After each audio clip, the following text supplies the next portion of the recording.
मंत्री वसीम अहमद का निधन। चिकित्सकों ने जगह जगह पर निःशुल्क चिकित्सा शिविर का आयोजन किया, आमजन को किसी भी प्रकार की चिकित्सकीय असुविधा से बचाया जा सके। फिरोजाबाद में जाम लगने पर लिखा जाएगा मुकदमा, गिरफ्तारी के भी दिया आदेश। भदोही में बाल अधिकार दिवस का आयोजन किया गया, समझौते में बच्चों के 4 अधिकार निर्धारित किए गए।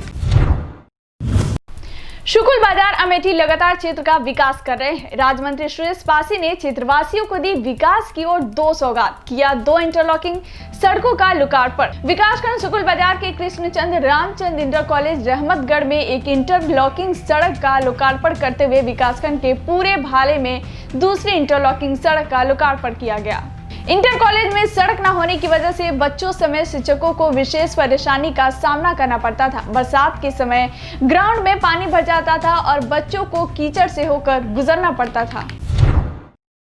सपा के पूर्व मंत्री वसीम अहमद का निधन, अखिलेश यादव के मंत्रिमंडल में बाल विकास पुरस्कार। बेसिक शिक्षा एवं ऊर्जा राज्य मंत्री रहे, आजमगढ़ के भोपालपुर विधानसभा क्षेत्र से 3 बार रहे विधायक। बीमारी के चलते देर रात केजीएमयू लखनऊ में हुआ निधन। मूल रूप से आजमगढ़ के बिंदवल जराजपुर गांव के रहने वाले थे वसीम अहमद।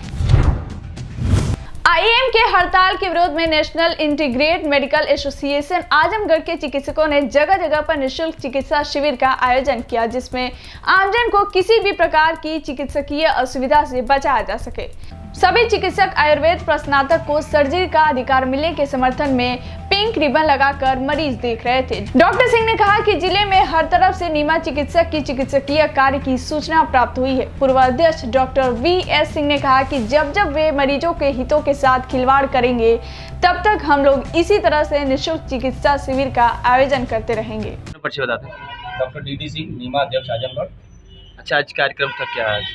आज आईएमए की हड़ताल के विरोध में हम नीमा आजमगढ़ के समस्त कार्यकर्ता जिले के हर कोने में, हर बाजार में, जहाँ भी हमारा नीमा चिकित्सक है, आज हर जगह हम लोग निःशुल्क सेवा दे रहे हैं। आईएमए की जो ये बंदर घुड़की है कि हम काम नहीं करेंगे तो पब्लिक परेशान हो जाएगी, हम उसी के जवाब में मुंहतोड़ जवाब देने के लिए तैयार होकर आए हैं। उनकी वजह से चिकित्सा व्यवस्था हम ठप नहीं होने देंगे। मैं जिले के लोगों से ये अपील करना चाहता हूँ कि किसी की मानिंदगी मत करिए। आपकी चिकित्सा की सारी व्यवस्था नीमा ने कर रखी है, आप अपना इलाज कराइए, आपको कोई दिक्कत ना हो, इसी के लिए हमने उनका विरोध किया है। आज चाहे कोई भी बाजार हो, फूलपुर, लालगंज, कप्तानगंज, गोडनपुर, कौड़िया, जो भी बाजार हो, हर जगह हमारे चिकित्सक पूरी मुस्तैदी के साथ लोगों की चिकित्सा कर रहे हैं। आईएमए के पदाधिकारी बता रहे हैं कि हमारी लड़ाई नीमा से नहीं सरकार से है, इस पर आप क्या कहना चाहेंगे? दरअसल लड़ाई उनकी सरकार से भी नहीं है। वो हम पिछली बार आपसे बताए, वो कहते हैं कि हम मिक्सोपैथी के खिलाफ हैं और सरकार ने जो सर्जरी का अधिकार दिया है ये गलत दिया है। मैं फिर से उसी बात को दोहराना चाहता हूँ कि वो जो इस दुविधा में है कि सरकार ने बीएमएस के लोगों को सर्जरी का अधिकार दिया, वो टोटल गलत है। सरकार की नोटिफिकेशन में स्पष्ट है कि आयुर्वेद का पीजी स्नातकोत्तर ही शल्य चिकित्सा करने के लिए वैध है। जिस तरह से उनका प्लेन एमबीबीएस सर्जरी नहीं कर सकता, उसी तरह से हमारा प्लेन बीएमएस सर्जरी नहीं कर सकता। उनके यहाँ भी सर्जरी की मान्यता सिर्फ एमएस को है, हमारे यहाँ भी सर्जरी की मान्यता सिर्फ एमएस के लिए ही है। इस गलतफहमी में वो न रहे कि हमारा बीएमएस सर्जरी करने जा रहा है। सर्जरी वही करेंगे जो स्नातकोत्तर डिग्री धारक हो। ठीक है, पर्ची बता दे रखो। डॉक्टर वीएस सिंह, पूर्व अध्यक्ष नीमा आजमगढ़। अच्छा, ये किस तरह का कार्यक्रम था, आज क्या था? कि हम आईएमए के विरोध में आज पूरे जिले में नीमा आजमगढ़ निःशुल्क चिकित्सा की व्यवस्था की है। सारे मरीजों का इलाज हो रहा, किसी भी तरह की रुकावट कहीं से नहीं है। पूरे जिले में सारे चिकित्सक हमारे काम पर लगे हैं। इसमें मतलब अभी तक कितने मरीज आए हैं? इसमें यहाँ हर जगह ओपीडी में 50, 60, 70, 30, 40 निःशुल्क रहेगा। निःशुल्क रहेगा, सबका इलाज निःशुल्क होगा और हम हमेशा करते रहेंगे जब तक ये लोग हमारा विरोध करेंगे। हम कभी भी चिकित्सा व्यवस्था को बंद होने नहीं देंगे। पूरे जिले में चिकित्सा के लिए कोई पेशेंट, कोई आदमी परेशान नहीं होगा। क्या क्या यहाँ पेशेंट क्या क्या इलाज होगा? क्या चीज़ कि क्या क्या इलाज होगा यहाँ पर? इलाज सब कुछ का होगा, जितना भी होगा, जितनी सुविधा होगी, आकस्मिक होगी उसकी व्यवस्था हम करेंगे। जो ओपीडी होगी, इंडोर होगा, सारा काम हम करेंगे। मरीजों को सारी सुविधा देंगे, किसी असहाय को दिक्कत नहीं होने देंगे। पूरा जिला हमारा लगा हुआ, पूरे जिले के नीमा के सारे लोग, सारे डॉक्टर, सारे कार्यकर्ता इसमें लगे हुए हैं। फिरोजाबाद में किसान नेताओं या अन्य द्वारा टोल फ्री कराने के आह्वान पर सख्त नजर आए एसएसपी अजय कुमार। फिरोजाबाद में जाम लगाने पर लिखा जाएगा मुकदमा, गिरफ्तारी के भी दिया आदेश। एसएसपी अजय कुमार ने किसान नेताओं और अन्य से भी शांतिपूर्वक प्रदर्शन और ज्ञापन देने की अपील की। एसएसपी फिरोजाबाद अजय कुमार पांडे ने टोल फ्री कराने, हाईवे या एक्सप्रेसवे जाम करने तथा कानून का उल्लंघन करने पर दी सख्त कार्रवाई की चेतावनी। फिरोजाबाद पुलिस, पीएससी और अतिरिक्त पुलिस फोर्स को कल चप्पे चप्पे पर तैनात किया जाएगा। सर, कल टोल प्लाजा को फ्री करने का कुछ लोगों का कार्यक्रम है, इस संबंध में पुलिस की क्या तैयारी है? जनपद फिरोजाबाद में और कई जगहों पे कुछ लोगों के द्वारा ये आह्वान किया गया है कि कल हाईवे पे स्थित जो टोल प्लाजा हैं उनको टोल फ्री करने का इरादा इनका है।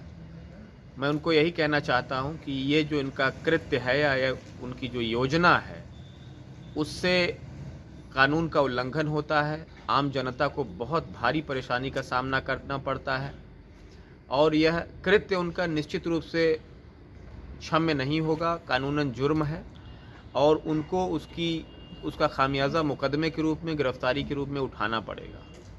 इसमें फिरोजाबाद पुलिस को तनिक भी संदेह नहीं है, उन्हें भी संदेह नहीं होना चाहिए कि जो भी कोई कानून का उल्लंघन करेगा, हाईवे जाम करेगा, एक्सप्रेसवे जाम करेगा, उसके प्रत्युत्तर में उन पे मुकदमे सुसंगत और गंभीर धाराओं में दर्ज किए जाएंगे और आगे उन पे कार्रवाइयाँ की जाएंगी। फिर किसी की पैरवी इसमें मानी नहीं जाएगी। इसलिए पहले से मेरी अपील है, गुजारिश है, उनसे रिक्वेस्ट है कि शांतिपूर्ण तरीके से ज्ञापन इत्यादि दे करके इसको अपना कार्यक्रम वो सफल बनाएं। उसमें सभी की भलाई है। कोई हाईवे एक्सप्रेसवे जाम करना, टोल को फ्री करना, ये एक तरह से कानून का खुला उल्लंघन है जिसको बर्दाश्त नहीं किया जाएगा। इसलिए गुजारिश है कि इसको पूर्णतः शांतिपूर्ण रखें। रही बात पुलिस की तैयारियों की, तो एक भारी संख्या में पुलिस फोर्स पूरे जनपद भर के विभिन्न थानों से पुलिस फोर्स तैनात की गई है गजटेड ऑफिसर्स के नेतृत्व में और एक बड़ी संख्या में पीएसी बल भी लगाया गया है और एक भारी संख्या हमें अन्य स्रोतों से भी पुलिस बल प्राप्त हुआ है, सभी को लगाया गया है और हमारा मूल मकसद है आम जनमानस की सुरक्षा हो, किसी को कोई समस्या ना हो और टोल इत्यादि जो फ्री करने का किसी का प्लान है उसको हम बिल्कुल सफल नहीं होने देंगे, क्योंकि ये कानून का खुला उल्लंघन है। इसलिए एक बार फिर मेरी यही गुजारिश और अपील है कि इसको शांतिपूर्ण तरीके से ज्ञापन इत्यादि दे करके अपनी बात रखें और कानून को हाथ में बिल्कुल न लें, अन्यथा हम कार्रवाई करने को बाध्य होंगे और इसकी पूरी जिम्मेदारी उन सभी नेताओं की होगी जो इस तरह की योजना बना रहे हैं। राष्ट्रीय बाल अधिकार दिवस के अवसर पर आंगनबाड़ी के केंद्र नीति विकासखंड भदोई में बाल अधिकार दिवस का आयोजन किया गया, जिसमें बच्चों के अधिकारों के बारे में बताया गया, जिसमें कहा गया कि बच्चा किसी भी जाति, धर्म, लिंग, वेशभूषा, भाषा का हो, विश्व के सभी बच्चों को एक समान अधिकार होना चाहिए। समझौते में बच्चों के 4 अधिकार निर्धारित किए गए: जीने का अधिकार, विकास का अधिकार, सुरक्षा का अधिकार, सहभागिता का अधिकार आदि के बारे में बताया गया। एडीजी आगरा अजय आनंद और आईजी अलीगढ़ पीयूष मोटरिया चंदपा थाने पहुंचे। उनके साथ एसपी विनीत जायसवाल भी थे। दोनों अधिकारी किसान आंदोलन की गतिविधि जानने के लिए भ्रमण कर रहे थे और इस दौरान दोनों अधिकारी कुछ समय के लिए चंदपा कोतवाली में अधिकारियों ने थाने की साफ सफाई देखी। इस समय किसान आंदोलन को लेकर पुलिस प्रशासन काफी चौकन्ना है। अधिकारियों ने थाने की साफ सफाई देखी और वहां पुलिसकर्मियों को निर्देशित किया कि वह शिकायत लेकर आने वाले लोगों के साथ अच्छा व्यवहार करें और जल्द से जल्द उनकी समस्याओं का निस्तारण कराएं। उत्तर प्रदेश के फतेहपुर जिले में स्थित अंजनी गौशाला की एक अलग ही कहानी सामने आई है, जहां पर बीते शनिवार को खंड विकास अधिकारी गोपीनाथ की मौजूदगी में करीब 200 मवेशियों को रखा गया, लेकिन वे दूसरे दिन किसानों के खेत चढ़ते नजर आए, जिससे किसानों में काफी आक्रोश देखा गया। राजस्थान के झालावाड़ जिले के अकरेला में पंचायत समिति ने उप प्रधान के लिए कड़ी सुरक्षा में चुनाव संपन्न कराए। यहां उप प्रधान पद के लिए कांग्रेस ने प्रेम नारायण और भाजपा ने मंजूबाई मीना की ओर से नामांकन किया था, जहां कांग्रेस के प्रेम नारायण भील को उप प्रधान के लिए 12 व भाजपा की मंजूबाई मीना को 11 मत मिले। इसके बाद रिटर्निंग अधिकारी ने प्रेम नारायण को 1 मत से विजय घोषित किया।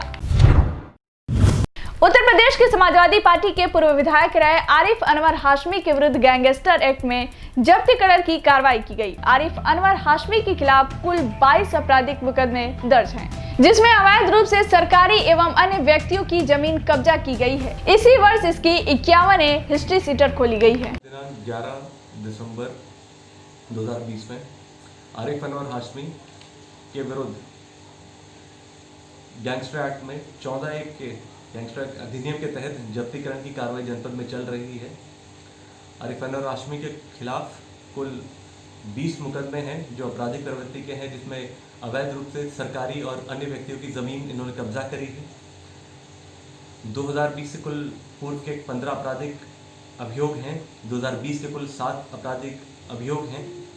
इसी वर्ष इनकी 51A हिस्ट्री शीट खोली गई है और इसके अलावा गैंगस्टर एक्ट में 156/20 मुकदमा संख्या में 3 यूपी गैंगस्टर अधिनियम में इनका अभियोग पंजीकृत किया गया था और जिला अधिकारी के आदेश के अंतर्गत 14(1) में इनकी भूमि और इनकी संपत्ति जब्त करने का आदेश दिया गया था, जो चिन्हित की गई थी। उसमें जो प्रमुख भूमि जो कुर्क हुई है आज, वो है AG Hashmi degree college, national महाविद्यालय रहरा, नेशनल शैक्षिक model inter college, AG Hashmi inter college, Sadulla Nagar, Darul Uloom Ahle Sunnat Sadulla नगर, सोसाइटी बालिका विकास सेवा संस्थान सादुल्ला नगर। इसके अतिरिक्त करीब 4 बड़ी गाड़ियां जो हैं, जिसकी कीमत 65 लाख से ऊपर है, उनकी कुर्की हुई है और बहुत ज़्यादा इनकी जो लैंड है उसकी कुर्की हुई है। इस प्रकार से कुल करीब 50 करोड़ की जो भूमि है, जो संपत्ति है, वो आज कुर्क की गई है, जो कि इनके द्वारा कब्जे की गई और जो इनके द्वारा जो अवैध रूप से अर्जित की गई संपत्ति का एक आंशिक हिस्सा है। और हम लोग और भी इसमें आगे की कार्रवाई करेंगे, मजबूत कार्रवाई करेंगे। अभी भी ये जेल में निरुद्ध हैं और ऐसे व्यक्तियों के खिलाफ और कठोर कार्रवाई बलरामपुर प्रशासन और पुलिस लगातार करती रहेगी। उत्तर प्रदेश के शाहजहांपुर कस्बे में किसान यात्रा निकाले सपा विधायक शरदवीर सिंह तथा जिला अध्यक्ष शाहजहांपुर तनवीर खान सहित तमाम कार्यकर्ताओं को पुलिस ने गिरफ्तार कर लिया। हालांकि कई कार्यकर्ताओं को कॉलेज गेट के पास छोड़ दिया गया। इस दौरान कार्यकर्ताओं ने किसान विरोधी नारे लगाए। मध्य प्रदेश के मुरैना कलेक्टर अनुराग वर्मा ने जनपद कार्यालय पर समीक्षा बैठक की, जिसमें पंचायत विभाग और राजस्व विभाग के अधिकारी और कर्मचारी उपस्थित रहे। बैठक में नामांतरण बंटवारा नक्शा, सीएम किसान सम्मान निधि, PM किसान सम्मान निधि, CM हेल्पलाइन, नकल शाखा, खाद्य सुरक्षा राहत राशि के प्रकरणों की समीक्षा की। इस बैठक में 3 पटवारियों को मुख्यमंत्री किसान सम्मान निधि के प्रकरणों में लापरवाही बरतने पर तत्काल प्रभाव से सस्पेंड किया। वहीं ग्रामीण पंचायत विभाग की समीक्षा बैठक में संबल योजना में लापरवाही के चलते सचिव को सस्पेंड किया। में प्रोग्रेस कम है तो कुछ सचिवों को निलंबित करने के लिए बोला है, ऐसे कुछ पटवारियों को भी निलंबित करने के लिए बोला है। क्योंकि ज़िले में इलेक्शन था तो स्कीमों की प्रोग्रेस थोड़ी कम है। उनको बोला है कि सभी लोग एक्शन मोड में आ जाएं और काम करें, जिससे कि परफॉर्मेंस बेटर हो सके। कई ग्राम पंचायतों में सब निर्माण कार्य हुए हैं, वो घटिया निर्माण कार्य हुए हैं। जैसे कार्य में तो घटिया निर्माण कार्य हुए, आज भी पानी भरा हुआ है। कई ग्राम पंचायतों का यही हालत है। करोगे उनकी जाँच करा लेते हैं। अगर आपकी बात सही है तो उसमें जो भी संबंधित लोग हैं सभी पे कार्रवाई की जाएगी। आज के लिए बस इतना ही। मुझे दीजिए इजाजत। नमस्कार।